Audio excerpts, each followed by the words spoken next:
Özüm. Məncə Tləfər türküsü olsun, dağda xarman olur mu deyə qırmamı, mən çox sevirəm bu türkünü. Olur mu Nidan? Dağda xarman olur mu? Allah razı olsun. Değerli seyircilerimiz, bir daha şehrimin sesinin sonuna geldik. Ama sonuna gelmeden bir sözüm var, bir çift lafım var diyeceğim. İşte insanlarımız böyle güzeldir. Böyle gururludur, böyle onurludur, böyle ahlaklıdır. Tabi bu çok önemlidir. Belki bu maddevi dünyada indi yaşadığı bunların pek anlamı çok insanda kalmayıp. Ama bir küçük şeyim var anlatacağım özün. Bir hikaye diye bilinir. Bir büyük anlamı vardı. Gününde su, ateş, ahlak arkadaşıydılar. Gün geldi, ayrılık zamanı geldi. Her birisi bir yana gedence ögce, gitmeyen ögce. Suydan ahlak bir olup ateşe diyorlar. Gel ateş kardeş, biz seni itirsak harda bulacağız.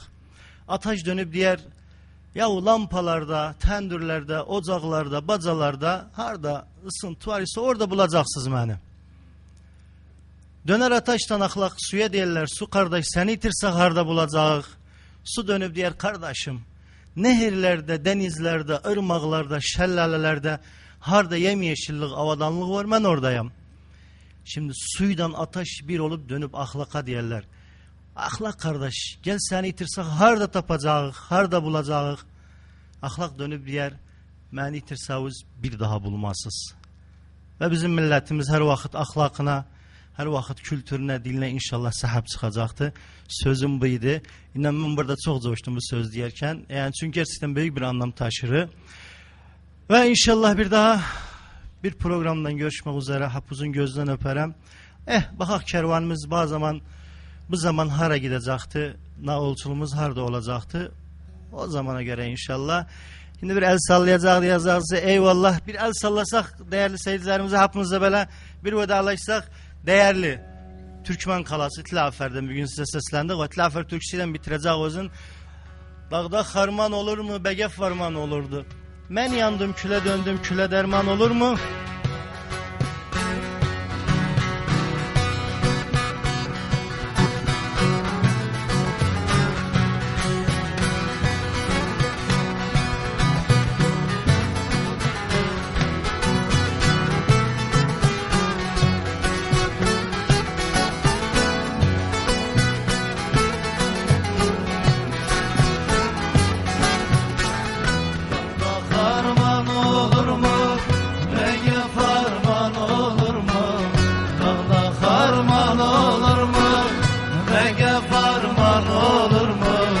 Ben yandım küle döndüm küle derman olur mu?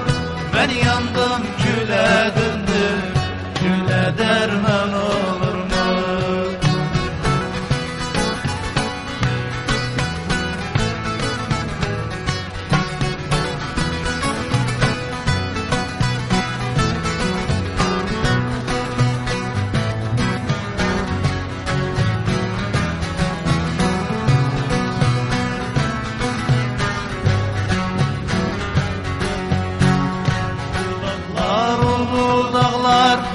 Etrafı sulu dağlar, bu dağlar ulu dağlar, etrafı sulu dağlar.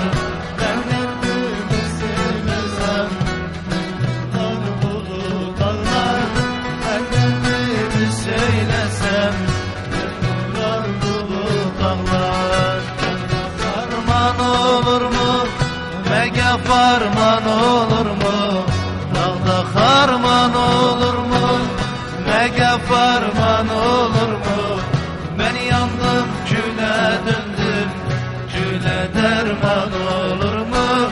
Ben yandım küle döndüm küle derman olur mu?